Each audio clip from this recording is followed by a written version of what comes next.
United Nations has condemned the attack on Hindus in Bangladesh amid violence against the minority Hindu community in Bangladesh. Minorities पे हमले करना ये तो कोई ऐसी चीज नहीं है जिसको हम किसी कोई भी मुआशरा जो है वो जस्टिफाई कर सके। खतरे में 90 से ज्यादा मुल्क इस बात पर प्रोटेस्ट कर रहे हैं कि हिंदूज की लाइफ सेव किया जाए। ऑल आइज ऑन बांग्लादेश के नारे लग रहे हैं। देखें, हमारा ईमान है और ये अकलियतों का मेरा ख्याल से आज दिन भी है।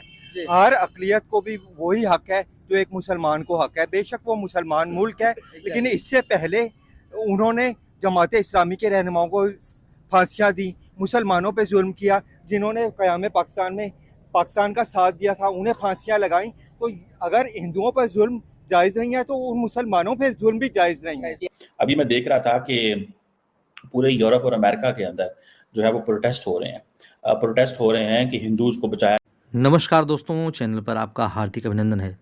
दोस्तों, अभी यूएन असेंबली में जो है दोस्तों सभी देश आए हुए थे, इकट्ठा हुए थे और उनकी वहाँ पर सभी ने अपने अपने देशों के बारे में बात रखी। दोस्तों, वहाँ पर एक जो सबसे ट्रेमेंडस टास्क ये हुआ दोस्तों कि 90 देश के लोगों ने, मतलब 90 कंट्रीज़ के हेड्स ने जो हिंदूज़ पे हमले हो रहे हैं जगह जगह पर, हिंदुओं पर जो भी हमले हो रहे हैं जगह जगह पर, उनको प्रोटेक्ट करने की बात किया और बोला कि ये बहुत ही गलत बात है कि हिंदू जैसी पीसफुल कम्युनिटी जो हमेशा सोसाइटी में योगदान देती रही है, जहाँ भी रहते हैं वो लोग सोसाइटी में कंट्रीब्यूशन देते हैं, उस कंट्री को आगे बढ़ाने में पूरी मदद करते हैं, ऐसी कम्युनिटी पर जो है वो हमले किए जा रहे हैं।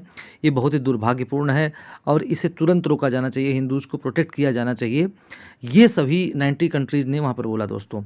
तो इस पर जो है अब बांग्लादेश भी रिएक्शन दे रहा है अपना, और पाकिस्तान जो है वो इस पर रिएक्शन दे रहा है कि हिंदुओं के लिए देखो 90 कंट्रीज सामने आ गई। तो आइए देखते हैं कि पाकिस्तान के लोगों और पाकिस्तान के मीडिया के इसके बारे में क्या कहना है। मोदी जी ने यह बोला कि मैं आपको शुभकामनाएं देता हूं कि आप अंतरिम सरकार के हेड बने हैं। और फिर मोदी जी ने यह भी बोला जो हिंदुओं के ऊपर जोर जबरदस्ती हो रही है, जो उनके ऊपर अत्याचार हो रहा है, आप इसको कृपा करके रोकें। मोहम्मद यूनुस ने एक अलग से बात करी है, मोदी जी के ट्वीट के जवाब में नहीं, उन्होंने अलग से यह बात करी है कि आप बांग्लादेशियों ने अगर मुझे ऐसा लायक माना है कि मैं आपका लीडर बनूं, चाहे अंतरिम सरकार में बनूं, तो सबसे पहले आपको एक काम करना होगा, ये दंगा फसाद आपको बंद करना होगा। और जो माइनॉरिटीज हैं, जो अल्पसंख्यक हैं, उनके ऊपर आप जो हमले कर रहे हैं, आप इनको बंद करिए फौरन। माइनॉरिटीज पे हमले करना ये तो कोई ऐसी चीज नहीं है जिसको हम किसी कोई भी मुआशरा जो है वो जस्टिफाई कर सके। अभी मैं देख रहा था कि पूरे यूरोप और अमेरिका के अंदर जो है वो प्रोटेस्ट हो रहे हैं कि हिंदूज को बचाया जाए।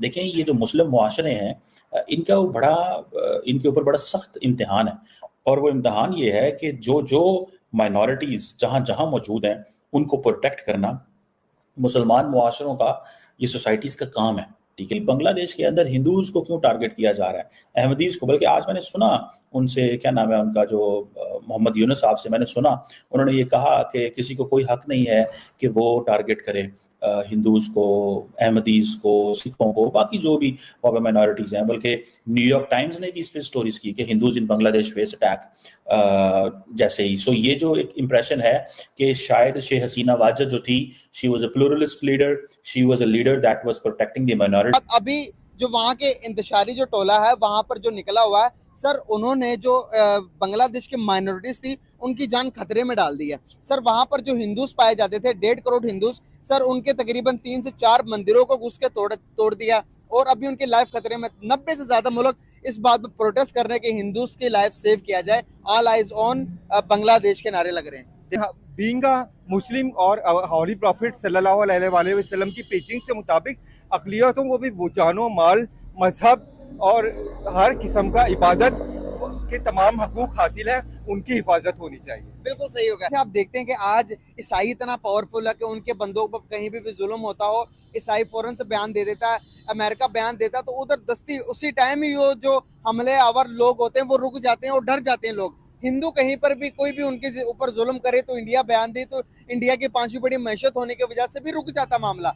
लेकिन आज अगर यूके के अंदर की मैं बात करूं, आज अगर मैं बात करूं किसी भी स्टेट की, आज अगर मैं बात करूं अरब इमारात की, सर वहां पर भी आप देखेंगे पाकिस्तानियों को एक्सेप्ट नहीं किया जा रहा है। यूके के अंदर भी अभी क्या हो रहा है, वो कह रहे हैं कि मुसलमानों को निकालो यहाँ से। आप कश्मीर की सूरत हाल देखें, कश्मीर में किसको नहीं पता कि जुल्म हो रहा है। यासीन मलिक को अभी सजाए मौत की सजा सुना दी गई है, और यासीन मलिक को, और कितने कश्मीरी भाई हमारे शहीद हुए हैं। तो आप किस तरह ये कह सकते हैं कि वहाँ पे जुल्म नहीं होता है? इंडिया में बहुत जबरदस्त जुल्म होता है। मैं यहाँ पर वो चीजें कंडेम नहीं कर रहा। फॉर एग्जांपल के पंजाब के अंदर या कश्मीर के अंदर हम रहते हैं, जो हिस्सा हमारे पास है कश्मीर का या गिलगित बल्तिस्तान का, वहां पर एक बंदा उठता, मेरे या आपके जैसा बंदा उठ के कहे कि भाई मैंने पाकिस्तान से आज़ादी दिलानी है, मैंने पाकिस्तान के साथ नहीं रहना, मैंने अवाम को आज़ादी दिलानी है पाकिस्तान के साथ, तो हमारी गवर्नमेंट क्या करेगी?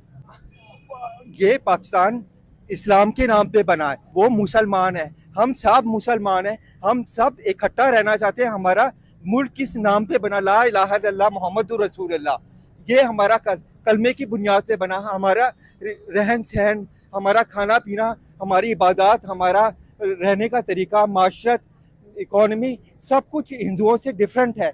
इस वजह से हम वो चाहते हैं हमारे साथ रहे। ये हमारे हुक्मरानों का कसूर है कि हमें कोई अच्छा हुक्मरान नहीं मिला, जो आया उसने लूटा खाया। भारत की तरफ से, भारत के प्रधानमंत्री की तरफ से बांग्लादेश की नई हुकूमत को एक मैसेज दिया गया है मिलकर काम करने का। वहीं पर उससे पहले ये कहा गया है कि हिंदुओं की सिक्योरिटी और सेफ्टी आपकी रिस्पॉन्सिबिलिटी है, आपको ये करना पड़ेगा। देखिए, ये जो मैसेज दिया है, एक तो ये एक बहुत स्ट्रॉन्ग मैसेज इसलिए है कि पहला मैसेज दिया जाता है उसमें क्या किया जाता है कि आप मुबारकबाद देते हैं। मुबारकबाद उन्होंने दी, लेकिन साथ ही उन्होंने ये कहा है कि ये कीजिए, आप सबसे पहले आपका ये काम है। और उससे असर क्या हुआ है? उससे असर ये पड़ा है कि जैसे ही मोहम्मद माइनॉरिटीज हैं, जिसमें उन्होंने अहमदीज का नाम भी लिया, और जितनी और माइनॉरिटीज मौजूद है बांग्लादेश में मुसलमानों के अलावा, जाहिर मुसलमान तो मेजोरिटी में, तो उन सब की प्रोटेक्शन जो है वो हमारी रिस्पॉन्सिबिलिटी है, ताकि हमें ये ना कहा जाए कि देखिए यहाँ पर कत्लेआम हो रहा है। तो हम देख रहे हैं कि देखिए, मैं आपको ये बताती हूँ कि जो मैंने ये कहा कि ये एक बहुत स्ट्रॉन्ग मैसेज इसलिए कि पूरी दुनिया को पता चल गया ना। मतलब एक भारत जो है वो अपनी जगह पर वही ताकत अभी तक मौजूद है, बेशक उसके पड़ोस में जो है वो कुछ हो गया है, लेकिन भारत ने अपनी एक, जिसे कहते हैं कि वहां पर रिट कायम करने के लिए कि आप उसको देखें कि वहां पर क्या हो रहा है, जो होना था हो गया, लेकिन अब आप हिंदुओं की और माइनॉरिटीज की जो सेफ्टी है उसको, हम लोग खुद अपने हाथ से अपने मुल्क को बर्बाद कर रहे हैं। जो मामला सॉर्ट आउट एक अच्छे तरीके से हो सकता है उसको अच्छे तरीके से सॉर्ट आउट करा जाए। अब मैं यहाँ पे हूँ, मैं कहूँ जी मुल्क में महंगाई है, मैं इसको तोड़ दूँ, फायदा क्या है? मतलब कि बांग्लादेश में जो हो रहा है, वो लोग अगर मुसलमान नहीं है तो आप उसके बारे में बात ही नहीं करेंगे। देखिए यार, जो गैर मुस्लिम है वो हम लोग को माफी देते हैं। आपके इंडिया में जो बहन भाई मुसलमान रह रहे हैं उनके ऊपर सारी जिंदगी क्या होता है? जुल्म ही होता है। जब आप भी बुरा करोगे तो आप में और उनमें क्या फर्क रह जाएगा? कोई नहीं रह जाएगा। देखिए, बेहतर क्या होता है कि उनको उनके हाल पे छोड़ दिया जाए। कश्मीर का इशू आपके सामने अब से नहीं, हमारे पैदा होने से पहले का ही है। वहाँ पर हमारे बहन भाई हैं, मुसलमान ही हैं, वो भी छोटे छोटे से मजलूम बच्चे हैं, हमारी बहनें हैं, हमारे बुजुर्ग हैं, उनके साथ जो जुल्म हो रहा है उसके लिए तो एटलीस्ट हम लोग कुछ कर नहीं सकते। फलस्तीन का एक मामला आया हुआ है, अब बांग्लादेश के जो लोग हैं वो अपने मुल्क का नुकसान कर रहे हैं। पाकिस्तान तो नहीं आ गए, यहाँ तो आके कुछ नहीं तोड़ ले। अब भी महंगाई हर जगह ही है। दोस्तों, पाकिस्तानियों को सुनकर हंसी आती है। कहाँ से आते हैं ऐसे लोग?